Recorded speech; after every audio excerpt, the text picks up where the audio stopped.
તો મિત્રો હવે આપણે આગળ જોશું કે ડાયાબિટીસના લક્ષણો શું છે. તમને અથવા તમારા ફેમિલીમાં કોઈને એવા શું લક્ષણો જણાય તો આપણે એ લક્ષણો જોઈને ડૉક્ટરને કન્સલ્ટ કરી અને આપણે લેબોરેટરી ચેક કરવી જરૂરી છે.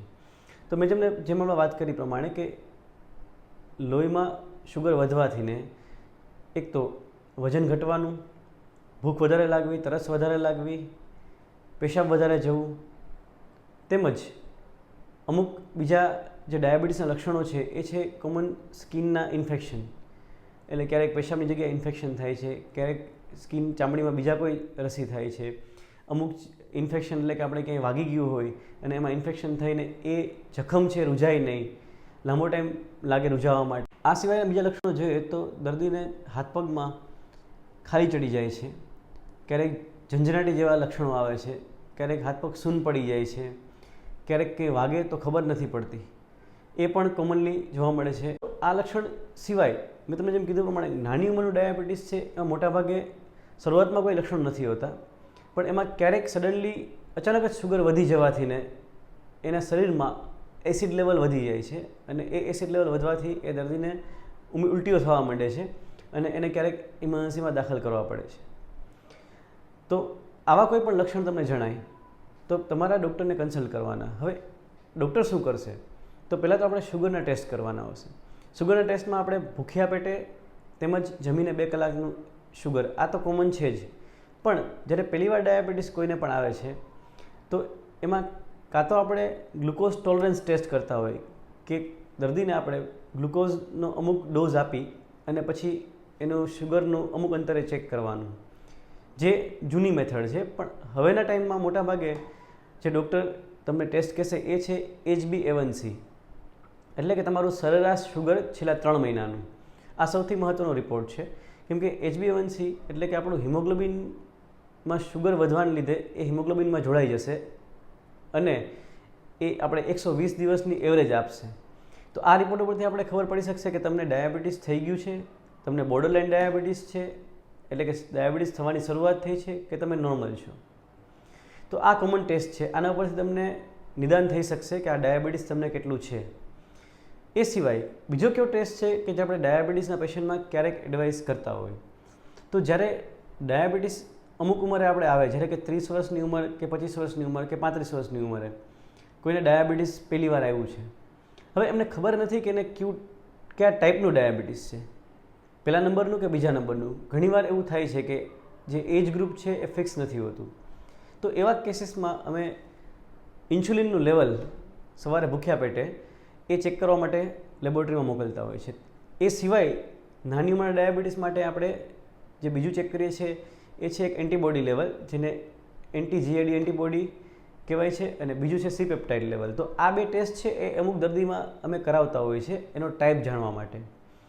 પ્લસ એક મહત્ત્વની વસ્તુ તમને કહું કે મેં તમને કીધું પ્રમાણે કે જો તમારે વારસામાં કોઈને ડાયાબિટીસ છે, તમારી ફેમિલી હિસ્ટ્રી ડાયાબિટીસની છે અને તમને કોઈ લક્ષણ નથી, પણ તમારે જોવું છે કે તમારે ભવિષ્યમાં ડાયાબિટીસ થશે કે નહીં, તો આના માટે જે મહત્ત્વનો ટેસ્ટ છે એ આપણા શરીરમાં ઇન્સ્યુલિનનું લેવલ જોવાનું. જો તમને તમારા ઇન્સ્યુલિન લેવલ તમે ચેક કરો, તમારા વારસામાં તમને ડાયાબિટીસ છે, તમને કોઈના લક્ષણ નથી, પણ ઇન્સ્યુલિન લેવલ તમારા શરીરમાં જો તમે વધારે બતાવે, નોર્મલ કરતાં વધારે બતાવે, એટલે કે 5થી વધારે ઇન્સ્યુલિન લેવલ શરીરમાં હોય અને તમારું ભલે બ્લડ શુગર તમારું નોર્મલ જ છે, કમ્પ્લીટ નોર્મલ છે, તમને કોઈ તકલીફ નથી, તમને ડાયાબિટીસ નથી, પણ આ ઇન્સ્યુલિનનું લેવલ વધારે હોવાથી તમને ભવિષ્યમાં ડાયાબિટીસ થવાની શક્યતા વધી શકે છે, એનો એક સંકેત આપે છે. તો આ એક મહત્ત્વનો પોઈન્ટ ને મહત્ત્વનો ટેસ્ટ છે. હવે તમારું ટેસ્ટ કર્યો અને ક્યારેક દર્દીને એક પ્રશ્ન હોય છે, ક્યારેક આપણે રિપોર્ટમાં આવે છે કે તમને ડાયાબિટીસ થઈ નથી ગયું પણ તમને બોર્ડર ઉપર ડાયાબિટીસ છે, એટલે કે બોર્ડરલાઇન ડાયાબિટીસ તમને છે. તો એનો શું મતલબ છે? તો મિત્રો, બોર્ડરલાઇન ડાયાબિટીસ એટલે કે તમે, અથવા એને પ્રી ડાયાબિટીસ કહેવાય છે, કે તમે ડાયાબિટીસના સ્ટેજમાં નથી પહોંચ્યા પણ શરૂઆતનું સ્ટેજ જે છે, તમે નોર્મલ પણ નથી અને ડાયાબિટીસ પણ નથી, એટલે વચ્ચેનું સ્ટેજ કહેવાય. તો એનું શું કારણ છે? તો મિત્રો, મેં તમને જેમ કીધું પ્રમાણે કે આપણા શરીરમાં જ્યારે ઇન્સ્યુલિનનું કામ ઘટવા માંડે છે એનું મોટાભાગનું કારણ જે આપણે લાઇફસ્ટાઈલનું કીધું એ પ્રમાણે કે તમે જેટલું શુગરનું પ્રમાણ વધારે લીધા રાખશો તો આપણા શરીરમાં એ શુગરનું પાચન માટે ઇન્સ્યુલિન બનવાનો છે, ઇન્સ્યુલિન એને શુગરને વપરાવશે, પણ એક હદ સુધી એનું કામ કરશે. પછી જો એ હદ કરતાં પણ વધારે આપણા શરીરમાં શુગરનું પ્રમાણ વધતું જાય અને તમારી લાઇફસ્ટાઈલ ખરાબ હોય, જેવું કે તમે કસરત નથી કરતા, તમે એક્ટિવિટી નથી કરતા, તો એક લેવલ એવું આવશે કે જ્યારે ઇન્સ્યુલિન છે એ એનું કામ કરતું ઓછું થઈ જશે અને આ શુગર વધવા માંડશે. શુગર થોડુંક વધશે એટલે શું થશે કે એને આપણું લીવર છે એ ચરબીમાં કન્વર્ટ કરશે, તેમજ ટ્રાઇગ્લિસરાઇડમાં કન્વર્ટ કરશે. જે ટ્રાઇગ્લિસરાઇડ આપણે લોહીમાં કોલેસ્ટ્રોલના રિપોર્ટમાં જોવા મળે છે અને એ ટ્રાઇગ્લિસરાઇડ કોમનલી ડાયાબિટીસના પેશન્ટમાં વધારે જોવા મળે છે. એનું કારણ આ છે કેમ કે તમારું શુગર જ્યારે કંટ્રોલ ન હોય તો આપણું લીવર છે એને ટ્રાઇગ્લિસરાઇડ બનાવી દે છે, તેમજ બાકીનું જે શુગર છે એને ફેટમાં કન્વર્ટ કરે છે. હવે આપણા શરીરમાં જે આપણા શરીરના વજન પ્રમાણે તમે જુઓ તો બીટા સેલ તમે કીધા જે ઇન્સ્યુલિન બનાવે છે એ સેલ છે એનું વજન ખાલી 1 જ ગ્રામ છે. 1 ગ્રામના જ ખાલી બીટા સેલ હોય છે આપણા શરીરમાં. તો તમે વિચારી શકો છો આપણે એટલો ગ્લુકોઝ લોડ આપણા શરીરને આપીએ અને ગ્લુકોઝ લોડ વધવાથી આપણા શરીરમાં ઇન્સ્યુલિનની કેટલી કેપેસિટી હોય, કેટલા આ બીટા સેલ કેટલું ઇન્સ્યુલિન બનાવી શકે. તો જ્યારે બીટા સેલનું કામ ઓછું થાય છે અને ઇન્સ્યુલિન છે એનું પોતાનું કામ નથી કરતું, ત્યારે ધીમે ધીમે લોહીમાં શુગરનું પ્રમાણ થોડું વધારે દેખાય છે. એ શરૂઆતનો ફેઝ છે અને એને આપણે બોર્ડરલાઇન ડાયાબિટીસ કહીએ છીએ. આ ડાયાબિટીસ બોર્ડરલાઇન ડાયાબિટીસને આપણે નિદાન કરવું એટલા માટે જરૂરી છે કે જો બોર્ડરલાઇન ડાયાબિટીસમાં તમે પહોંચી ગયા હોય અને આ સમયે તમે તમારી લાઇફસ્ટાઈલને ફેરફાર કરો તો મોટાભાગના પેશન્ટ છે એને આપણે રિવર્સ કરી અને નોર્મલ દર્દી તરીકે આપણે નોર્મલ ફેઝમાં પહોંચાડી શકીએ છીએ. પણ એના માટે આપણે લાઇફસ્ટાઈલ સુધારવી જરૂરી છે. એટલા માટે બોર્ડરલાઇન ડાયાબિટીસ છે એ ખૂબ જ મહત્ત્વનું છે. અને જો તમે લાઇફસ્ટાઈલને કંટ્રોલ ન કરો તો બોર્ડરલાઇન ડાયાબિટીસમાંથીને મોટાભાગના દર્દી આગળના 1 કે 2 વર્ષમાં ઓવર ડાયાબિટીસ એટલે કે સંપૂર્ણપણે ડાયાબિટીસની રેન્જમાં જતા રહે છે અને પછી એને આપણે દવાઓનો ઉપયોગ કરવો પડે છે.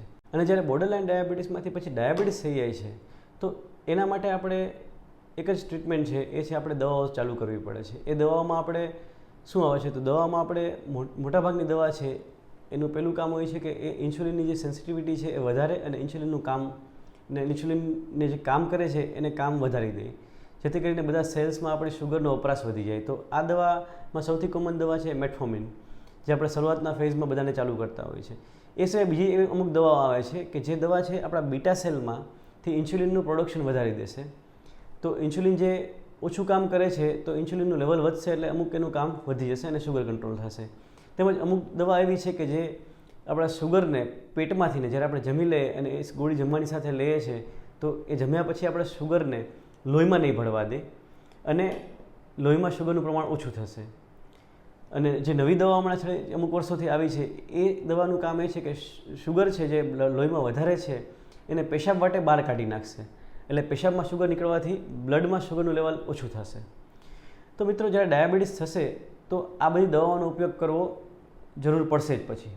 તો એટલા માટે જ તમને કહું છું કે જો બોર્ડરલાઇન ડાયાબિટીસ કે શરૂઆતના ડાયાબિટીસ છે તો સૌથી મહત્ત્વની ટ્રીટમેન્ટ શું છે તો પહેલી વસ્તુ ખોરાકમાં શુગરને ઘટાડો, કસરત કરો અને અમુક એવા ખોરાક આપણે લેવાના જેથી આપણા શરીરમાં ઇન્સ્યુલિનની સેન્સિટિવિટી વધે.